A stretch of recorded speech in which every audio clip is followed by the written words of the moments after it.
Welcome to In Pursuit of Truth. This is your host, Sir Patrick Mack. Boys and girls, we are back, and we got a ton of Q posts to do today. So grab your coffee, high five your neighbor, and let's get started. You know what? Belay my last. Just fist bump your neighbor. It's a lot more hygienic. I don't know where some of you patriots have been. Grubby little patriots. Nah, I'm just kidding. Seriously, though, fist bumps only. 3,754 minutes after the hour of 12. We get this advertisement for the story exclusive. Attorney General William Barr, Wednesday, 7 p.m. Eastern Standard Time. Okay, so when I first woke up this morning, I was still a little bit groggy, and I went searching for the video only to realize I had trolled myself. So I decided to take that troll and go to troll you guys online. Anyone seen the Bill Barr interview online yet? No TV here in the future. You see, that's funny because I'm from the future. Patrick, your timestamps are all wrong. Are you from the future? Yep. Anyway, if you're in the United States, this story will be coming on tonight for you. And I imagine that Bill Barr is going to be discussing impeachment, Durham's investigation, Little Adam's skiff, James Nobody's homie Comey, and the likes of all that. And I imagine Martha McCallum will be interrupting him all the way through. You know what to expect. But it should be interesting either way. Now, I do want to point out in this PNG file here down below that we see some curious numbers here. We do see a 2B, Bill Barr 42B is Bill Barr 2B, and then we see this 1 of February. So I wonder if we have something to look forward to here. We have 1 February 809. You guys can let me know what you think that is all about. 1st of February, what's 8 plus 9? I know. So you guys can let me know if you see any significance there, but until the future rolls around, we're moving on. Post 3701, 31 minutes after the hour of 1. In the future, we get this Twitter status to Paul Sperry, who says, rewind. On January 29, 2018, FBI Director Robert Ray, wow, we rewound so far, he became Robert Ray, I think he means Christopher Ray, issued a statement rebutting the Nunes memo on FISA abuses and warning Trump not to declassify or release it, citing grave concerns with inaccuracies and omissions in the memo. Now we know Ray, too, was lying. And this article was from ABC back in February 2018. ABC, for when you don't have news. FBI expresses grave concerns over accuracy of Republican surveillance memo. All right, let's go through a little bit of this here. Only hours after President Donald Trump was caught on a live, he was overheard, all right, caught on a live mic saying a controversial Republican drafted memo about government surveillance would be released to the public. The FBI says it has grave concerns about the memo's accuracy. 2 weeks ago, the chairman of the House Intelligence Committee, Representative Devin Nunes of California, disclosed that his staff had drafted a memo which many Republicans say accuses the FBI and Justice Department of abusing surveillance capabilities authorized by the Foreign Intelligence Surveillance Act, or FISA. For days, Nunes refused to share the documents with White House colleagues. Yeah, don't blame him. On Monday, over the objections of Democrats and Trump's own Justice Department, Republicans on the House panel voted release the memo. And after Tuesday night's State of the Union address, Trump was overheard telling Representative Jeff Duncan that he's 100% behind the release of the memo. Okay, so you guys probably remember this from February of last year. Q says the swamp runs deep. Indeed it does. Sleepers everywhere. Think Coates, wheels in motion. Well, just like former DNI Dan Coates, it looks like Christopher Ray is another one of our sleepers, right? I think this is something that we've long suspected. Q has posted a few times, trust Ray, although I've never really bought too much into that. There's a lot of disinformation that has to go up on these boards too. I really think that what we can see is the fruit of their labor. And what we've seen from both Ray and Coates isn't any sort of specific nefarious activity outwardly, but what we're seeing by both of them is a lot of stalling, right? It seems to me like these guys were installed to do just that, to stall everything right past into elections so that we get wrapped up in a bunch of minutia. We never see this bacony, cheesy goodness. Well, it looks like Q is saying wheels in motion. I'm assuming that to be that very much like DNI Dan Coates, maybe we're looking to replace Christopher Wray. And that should be very, very interesting to see a new FBI director. Of course, I'm sure in the media they're going to say that Trump's administration is falling apart, but I think that we know that it's just one more blockade being removed. Now, in regards to this wheels in motion reference, I want to rememberize you a post 3423 from the 12th of July, where Q says wheels up in brackets flight logs. For those of you who are not familiar, Wheels Up was another one of these private jet charter companies that we were looking at that seemed very suspect. The owner, Kenny Dichter, was this self-made millionaire who was celebrated through all these media conglomerates, and of course one of his famous clients was Bill Clinton. Well, when we think about flight companies and Bill Clinton, we think about the Epstein flights, right? And of course, Epstein also had flight logs. So it looks like these Wheels Up flight logs were also being investigated. Now, I suspect a lot of knuckleheadery going on here. There were a lot of celebrities that were contributing to this. They had some odd partners too, like Delta Airlines. But this Wheels Up was very, very suspect. And here we see the mention of classified 1 through 99, which we're going to see in a future Q post here. Under investigation by the FBI, DOJ. Well, the head of the FBI is Christopher Wray. So, is Christopher Wray stalling because he's truly a blockade, or is Christopher Wray stalling because there's ongoing and criminal investigations going on into this Wheels Up, and these wheels are about to be put in motion because we're going to see this coming up in a future Q post? Not really sure, but this is a very, very curious airline, and it does look like whatever this classified 1 through 99 has to do with these flight logs, which are separate from the Epstein flight logs, but probably very similarly themed. Now, on that, I want to give you a quick side note just for fun. If you have not looked into Evergreen flights, I suggest that you do. This was another one of these CIA operations that's been going on for a long time, even though they claim it doesn't happen anymore. They were based out of Oregon. They also had a base in Marana, Arizona, and I believe their crew was based in New York at JFK. But this went on. They had Evergreen helicopters. We also know that Evergreen is the code name for Hillary Clinton, right?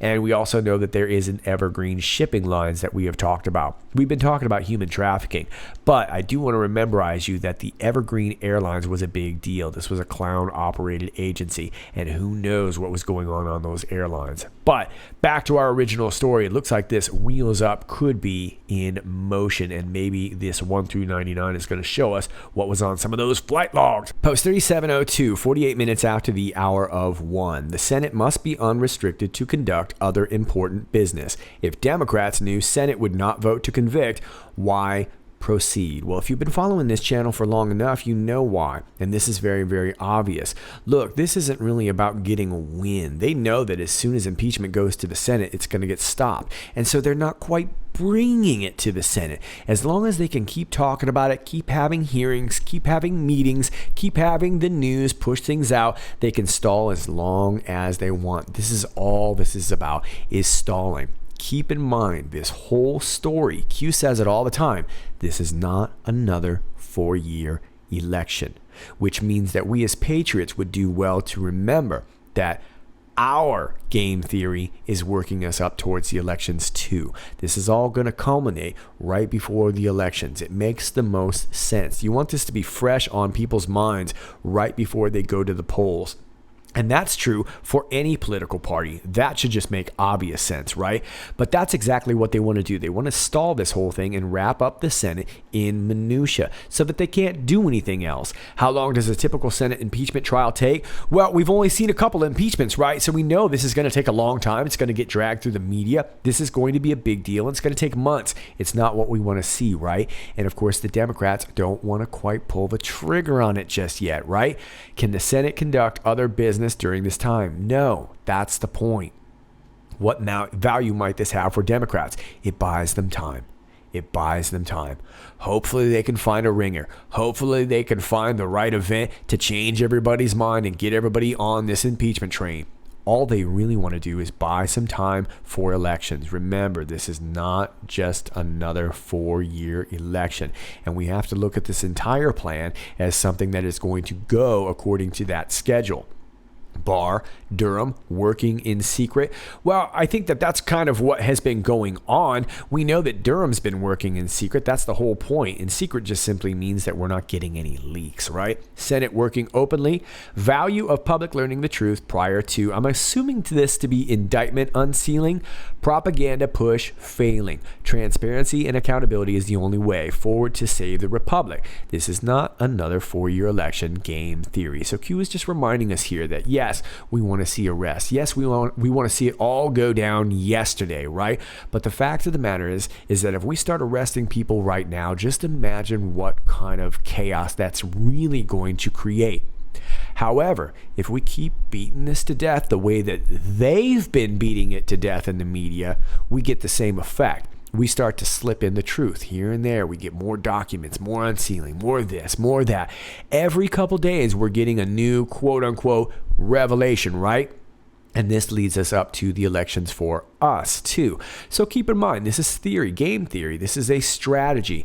Knowing that this will be fresh on voters' minds, things have to trickle out so that if they eventually get used to the truth too. We're seeing a lot of people get red-pilled lately, and that's a really, really big deal. But it isn't going to happen all at once. It has to happen over sort of this slow trickling period of time. It's frustrating when you know what's going on. It's frustrating when you want to rest.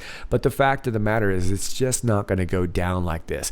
This needs to get to the point where the entire public is calling for arrests. And that's when things will really, truly move a lot faster and be a lot more effective. Game theory. Let's move on. Post 3703 comes in at 2 o'clock. Q takes us back to post 2943 from the 3rd of March, where Q showed us a misspelling of James Nobody's homie Comey. Looks more like James Nobody's corny. Right? We saw this back in March, and so we knew that it was possible. And of course, now we're seeing it rear its ugly head as we see in the IG report. There is no mention of James Comey. There is 480 mentions of a corny, though. This is entitled with an ELX, by the way. And Q says, Anons identified the error made regarding corny versus Comey. Think recent doc release, being the IG report. And like I just said, 480 mentions of corny. Well, indeed, we did know this because you were watching my channel. And I guess if you were watching my channel, we're kind of all from the future, aren't we? Let's move on to the next post. Post 3704, 15 minutes after the hour of 2. We get a Twitter status here. Q says, remember, misspellings matter. Durham, 53, 1 through 99. Q, and it takes you to the Twitter status of Liberty at Lizzie Bell Fox on Twitter. Congrats, Liberty, on getting a shout out from Q. Very cool. Liberty says, very curious stuff. Who could have altered Horowitz's report to make the RN in Comey look like an M? Other instances of R and N have the natural gap, RN, very close to M, but completely different as the kerning. Only in name, Comey, corny, has the kerning reduced to look like M. Well, thank you, Liberty, for memorizing me of the term kerning, which is referring to a typeset. And I would have probably not remembered that had you not memorized me. Well, anyway, Liberty links you to some knucklehead on Twitter who did a thread here. And maybe if you're at a crossroads, you could choose one way and your name gets spelled correctly. Choose another, it just ends up sounding corny. And this was actually part of a thread that I did in regards to corn, but let me just blow up the graphic here. And it says when the text is copied out and pasted, what it really shows is Comey is not even in the document and cannot be searched. This matters a lot in legal proceeding. It is not possible to do anything against Comey with this because he's not even mentioned. So we covered this a while back, and it looks like Q is finally confirming here that indeed the corn for to be cut is simply the Comey's name. Now we've seen this in a few different ways. I can't name them all off the top of my head. John Podesta, Barack Obama. I just saw a recent one with Trisha Anderson. There's been a few of these that have been going around. I'm sure you guys can point out a bunch of them, but I think the idea is it looks like they're messing around with their names to avoid getting FOIA requests and give Tom Fitton over there at Judicial Watch an even harder time than he already has. That at least seems to be the case. It looks like Q is suggesting that. but indeed we have our corn connection. So we know that misspellings matter, and we know that these knuckleheads were definitely doing it, not just with their names, but probably with other things too, which suggests that there could be numerous types of code done within this kerning, if you will. And I'm flashing you an old letter from 2017, May 2017, May 17th, 2017. I know, and it's from Rod Rowe, and he mentions James B. Comey. Thanks to Praying Medic for highlighting this. But if you take that and put it into another document or into another program, it ends up rendering as James A. Corny. So there's definitely some knuckleheadery going on. Now, we suspect this is likely to avoid FOIA requests, but there could be numerous other kinds of messages being sent this way, right? Now we get the mention of Durham, and then we have this 5 to 3, 1 through 99. Well, I've showed you what I think the 1 through 99 could have to do with. Whatever it is, it's classified, right? Whether it's 1 through 99 documents, whether it has to do with these wheels up flight logs, which I suggest that it may. We don't really know, but that would be my guess, is that we're talking about these wheels up flight logs, especially considering that Q just mentioned the wheels being in motion. But with this 5-3, this sounds like a vote, right? Now, let me take you over to this right here. John Durham, the acting inspector general's top man in the investigation of the swamp, is planning to file his first round of indictments for a federal grand jury to vote on. Under Washington law, the grand jury must vote with a 2/3 majority, with the 11th District Court judges acting as tiebreakers. The 11th District Judge has 3 judges appointed by Trump. And let me take you down to this part here. So far, Durham has found enough evidence to file 11 complaints against federal employees hired during the Obama administration. 4 clerical assistants who mistakenly misspelled Trump's name on purpose. 3 photographers willing to alter pictures of the inauguration to make it look like Obama's was bigger. And 3 cafeteria workers who have openly stated that they would spit in Trump's food if given the chance are all on the chopping block. Okay, so does this have something to do with the 11th District vote? I don't know, but it looks like we could be talking about a vote. If we're talking about the Supreme Court, perhaps this would be missing 1 judge, right? Maybe that means that RBG isn't going to participate. Maybe she's off doing CrossFit or something. I don't know. You guys can let me know, but we're moving on for now. Post 3705, 24 minutes after the hour of 2, Q says National Presidential Alert System, 2 in brackets. Why was this created and tested? Political warfare, information warfare. Well, many of you probably remember the presidential alert system that was going out to everyone's cell phones. Not everyone got them, but a lot of people did. They did 2 tests on these, which leads me to think that that is what Q is talking about with the 2 in brackets there. Well, we know why this was created and tested, very similar to why Q posts on 8chan, to get the information directly out to the people, which leads us to think that at some point there's going to be some sort of message that needs to get sent that is going to send the media into such a panic that they may actually try to shut down everything. This could lead to power outages. This could lead to who knows. But either way, you want to be prepared. So it looks like the presidential alert system was tested twice so that you could get a particular message that may or may not come. We don't know. It might be just a backup, but it's good to know that it can go directly to your phone. After all, this is political warfare, as we've seen, and information warfare, as we've also experienced. So you guys can let me know if you see something different there, but this seems to be just a reminder to let us know that if it all goes down, you can always check your phone. Let's move on. Post 3706, 28 minutes after the hour of 2, Q is responding to an Anon who posts this graphic here of these Keck and Pepes hanging out in the theater watching POTUS get on down. Corny. 480 times, Comey 0 times, and then we get the link to the IG report there if you want to check that out. Q is just acknowledging that Anon. That's what you see with this green number down here. They're just acknowledging it and saying, hey, Anon, I think you're pretty sweet. Let's move on to 3707. 39 minutes after the hour 2, another Anon is wishing Q a Merry Christmas. And Q responds saying, worldwide, though nothing should ever replace Christ in Christmas. Indeed. Merry Christmas, Anon/Patriots. God is on our side. Well, thank you, Q, and Merry Christmas to you too. Let's move on to 3708, 41 minutes after the hour 2.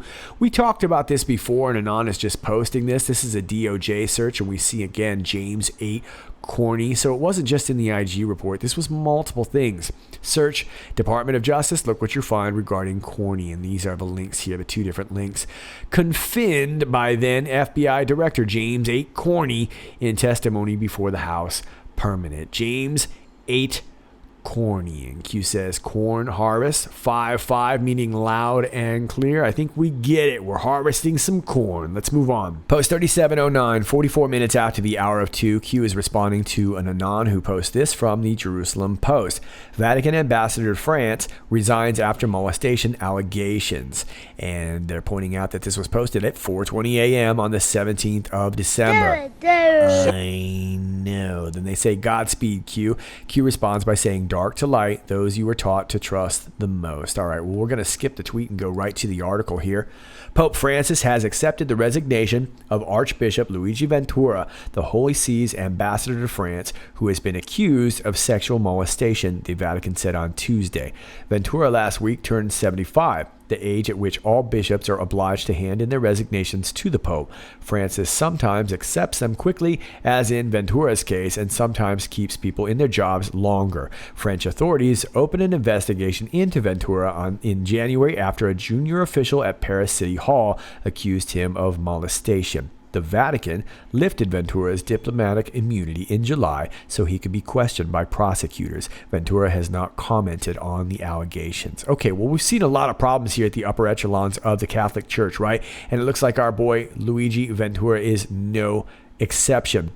Now, if you want to get a little bit more background into how some of this works, I highly suggest my videos entitled Cardinal Sins 1 and Cardinal Sins 2. We don't have time to go through all of that, but I want to point out that like some of these other cardinals and archbishops that we talked about in those videos, this guy was an ambassador, and I think that's pretty important too. These are high-ranking guys. Now, I don't know much about Luigi Ventura, but I do know that he was stationed in Chile, and if you remember that in May of 2018 in Chile, we had 31, which was really the entire nation's bishops, resign over the very same thing. So it seems like he would have at least been privy to that, right? And then, of course, we had another situation right around that time where there was a plane crash. Now, these were Christian pastors. They weren't necessarily Catholic pastors that were killed in Cuba. But there were a lot of people that suspected these things may be connected. But either way, like I said, it was something really quite staggering to see when an entire nation's whole group of bishops end up having to resign over sexual molestation. So Q is saying people that you trust the most. And of course, we have lots of good Catholics, good devout Catholics that aren't to be blamed for this. But we can see that at the upper echelons of the Vatican and the Holy See, we see a lot of knuckleheadedry, and it's about time that this stuff stop. Post 3710, 47 minutes after the hour of 2, we get this graphic here from an anon, not so anonymous. We know who it is, and we're going to talk about it in just a second.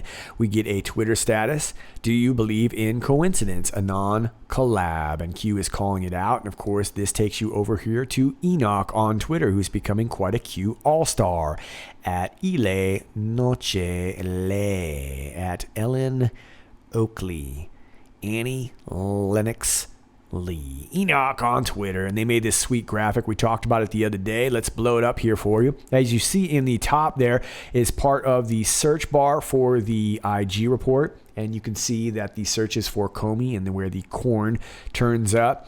And then in the middle there, we see the old James Comey tweet where he's standing out in his cornfield. And Q says, was the corn ripe for harvesting? It is now. And then on the right side, we see the tweet from Devin Nunes. I've done a couple of videos and threads in regards to that tweet alone, corn ready for to be cut. And then at the bottom here, we see the coolest one, whereas the post on the left is 2943 from the 3rd of March, 2019, where we see the misspelling James 8 corny. And then, of course, from a year before, 3rd of March, 2018, post 831, where Q points out that misspellings matter. Q just told us that again, and they told us a year before that post. Looks like another Q proof, and Enoch at Ile Noche Le pointed it out. Post 3711, 50 minutes after the hour of 2, and Anon reminds us of post 3354 from the 8th of July, and we are talking about the process of things here. We're not going to go through this whole part here, but we were talking about the Horowitz report and how Mueller was sort of a blockade to the release of that. Horowitz report released necessary prior to the Comey release. Remember, there was supposed to be a separate report coming out on just Comey. No one's really talking about it, but I believe it was Joe DeGeneva who had originally mentioned it, said it would come out after the IG Horowitz report. So we might be finding another report coming soon. But Horowitz report plus Comey equals D-Class. D-Class, the start of the mass awakening, White House, ABCs, state, foreign, etc., etc. Post D-Class comes many indictments. When blackmail no longer holds due to loss of senior level key government positions and 11th hour testimony, those previously protected become prey. Yeah, remember, we're getting into the 11th hour now. The General Flynn sentencing has been scheduled for January 28th. Oddly enough, Q's watch pointed to 129. Of course, we already saw a lot of 129 connections, but could there be something else dropping hard on January 29th? Could very well be. So anyway, the summary of this, the storm sequence of events: Horowitz IG report, Comey report, D-Class of FISA, indictment. So it looks like the Comey report now is the corn ready for to be cut. Q says worth remembering Q. Post 3712, 30 minutes after the hour of 3, we see the Democratic hypocrisy once again. And we're going to talk about this story in just a second here. We get a link in regards to this Alcee Hastings. Q says, welcome to the Democratic Party con. And the link takes you to this story here.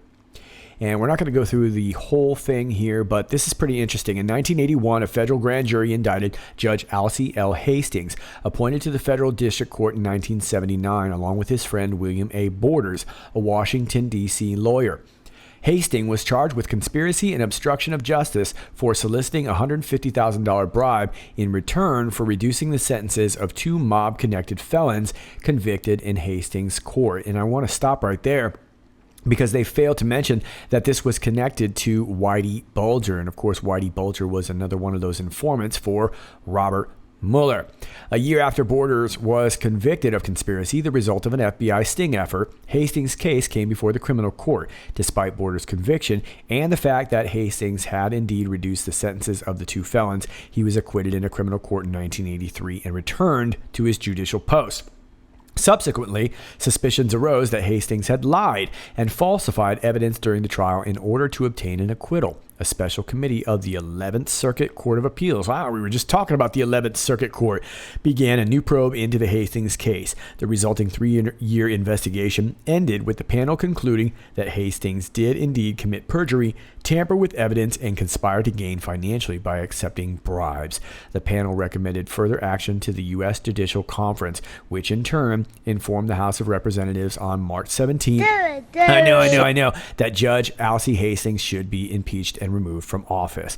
On August 3rd, 1988, following an investigation by the House Judiciary Subcommittee on Criminal Justice, the House of Reps voted 413-3 to adopt H. Resolution 499, approving 17 articles of impeachment against Hastings, the greatest number of articles in any impeachment proceeding to date.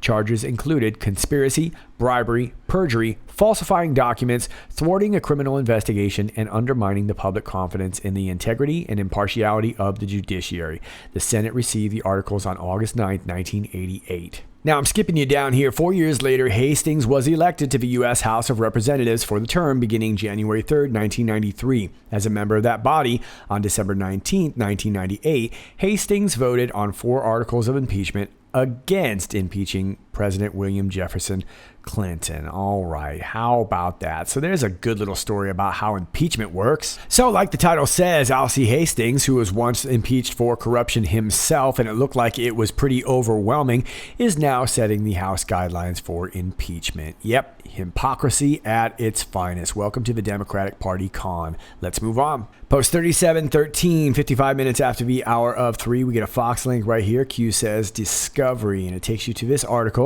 FISA court slams FBI over surveillance applications in rare public order. In a rare public order Tuesday, the chief judge of the Foreign Intelligence Surveillance Court strongly criticized the FBI over its surveillance application process, giving the Bureau until January 10th to come up with solutions in the wake of findings from Justice Department Inspector General Michael E. Horowitz.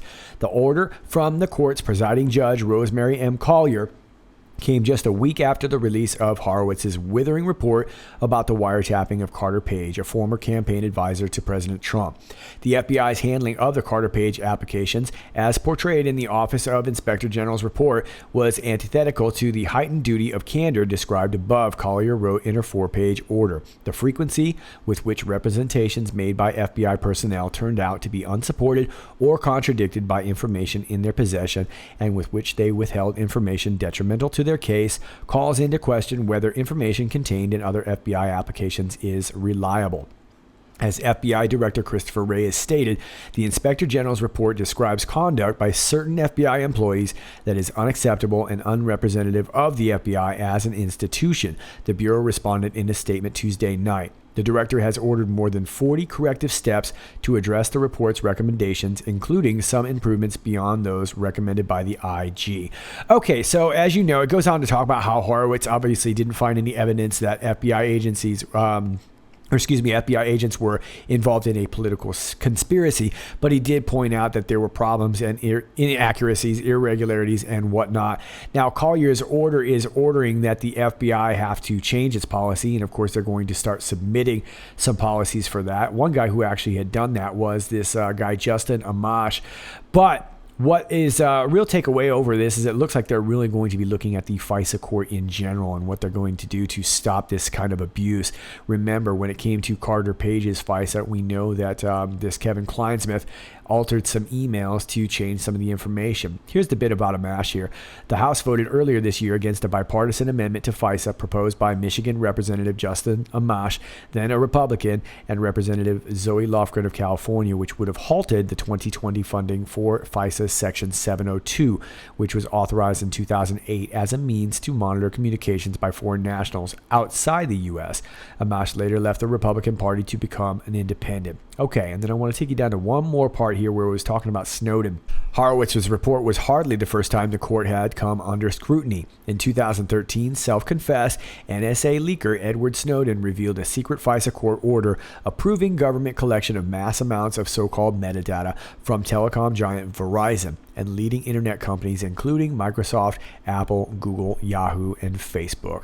Okay, so this is interesting. It's going to be interesting to see what they do with the FISA court. I know there's a lot of people that would like to keep the FISA court because obviously they want to keep tabs on foreign nationals, but there's obviously some problems here. But it is a good thing seeing Judge Rosemary Collier give them a relatively short amount of time to fix this. Like I said, January 2020. So it's not too far off, and hopefully we'll get some more answers as in regards to that. But what we do know at this point that FISA court was abused in relation to the spying on probably Ted Cruz, Carter Page, and of course all the other FISAs that we had on Papadopoulos, Flynn, and Manafort, and of course that all led to the spying on President Trump. Post 3714, 23 minutes after the hour of 4, we get a little bit more clarification here on this. This is the actual order itself. It's a 4-page document signed by Judge Rosemary M. Collier, and I took you down to the bottom page here because I want to talk about the actual order. It is further ordered pursuant to the FISA Court Rule of Procedure 62A that the government shall, no later than December 20th, 2019, complete a declassification review of the above referenced order of December 5th, 2019. In anticipation of the FISA courts publishing that order. In view of the information released to the public in the OIG report, the court expects that such review will entail minimal, if any, redactions. Okay, she's basically saying, don't stick a bunch of black bars in my documents. But this is the highlighted part that Q wants us to read. The frequency with which representations made by FBI personnel turned out to be unsupported or contradicted by information in their possession, and with which they withheld information detrimental to their case, calls into question whether information contained in other FBI applications is reliable. Okay, so we already know that it looks like the whole Carter Page FISA application was bunk. We already know that an FBI lawyer doctored that. We already suspect, too, that Joseph Pienka likely messed with the 302 in regards to the Flynn FISA. So if that is the case, then both of these need to be thrown out. And that also makes you wonder about Papadopoulos and, of course, Paul Manafort, right? So if we know 2 of them were bunked, then maybe even 4 of them were bunked. So this is going to really snowball, I think. And, of course, like I said, we already have a scheduling of the Flynn sentencing. So this is going to come out real quick. because she wants this by the 20th, and of course the sentencing is on the 28th, and this all seems to fall in line with the prediction set by the watch here. So could this all be going down by the 28th? It would seem to be, but I really don't think that Flynn is going to be pardoned. I think eventually this is all going to get thrown out, and then this will just pretty much be dumped on its own head. But there you go. Think Flynn FISA illegal? It certainly looks that way. Post 37:15, 50 minutes after the hour of 4, we get a Twitter status to Lisa Page, and she says, Going on the Rachel Maddow show tonight. It's time to talk about the release of my text messages. The 2 years of lies shouted across the media about me, and what it's like when the President of the United States tries to ruin your life. Oh, sorry to hear it, Lisa. I believe this is what happens when you try to ruin the life of a duly elected POTUS, and we've got 2 years of text messages to show for it. Anyway, Q says, propaganda, GoFundMe next. That's exactly what I said last week, that you're going to see a GoFundMe pretty soon. Well, Q's got some advice. Takes you to WikiHow, how to prepare for jail. Very nice. We're not going to go through this. This is obviously just a joke. Or is it? Taking care of your obligations outside of jail. And he's like, look, woman, we need to talk, because you are going behind bars. Anyway, if you want to know what the tips are, there they are. You can check them out, but I think this was more meant for Lisa Page. Now, post 37:16 and post 37:17 appear to be duplicates. They even have the same timestamp, 3 minutes after the hour of 5 and 45 seconds. So remember, we saw the 5 to 3, which leads me to think that maybe there is a date here. Could be February 5th or May 3rd. I'm not really sure, but either way, we seem to be directed to another 5-3. I'm wondering if that's why Q left a duplicate drop here. And then, of course, 45 seconds, which, of course, is POTUS. So I found that very interesting, 503. But either way, we see this here. First indictment, unseal, will trigger mass population awakening. Okay, so whoever's going to be the first to be indicted, there's obviously going to be a big story in regards to that. First arrest will verify action and confirm future direction. Let's hope so. They will fight, but you are ready. And then Q says marker 9. As you can see, it's the exact same thing here, but it seems like either this was for stress or something, but we've seen a few different duplicate drops over the last few days, although this one had the exact same timestamp, and like I just said, there's a curious time stamp to that. But I do want to back this up. I have highlighted the word marker, and I want to show you that through the past, if you go over to Qmap or wherever you're searching from and type in marker, you'll see a lot of references to our watch here, right? Marker number 1 set. So it looks like we may be following the watch, and of course Q said watch what happens next. That watch was set to 129. So is something going to happen on the 28th or 29th? We know the Flynn sentencing is on the 28th.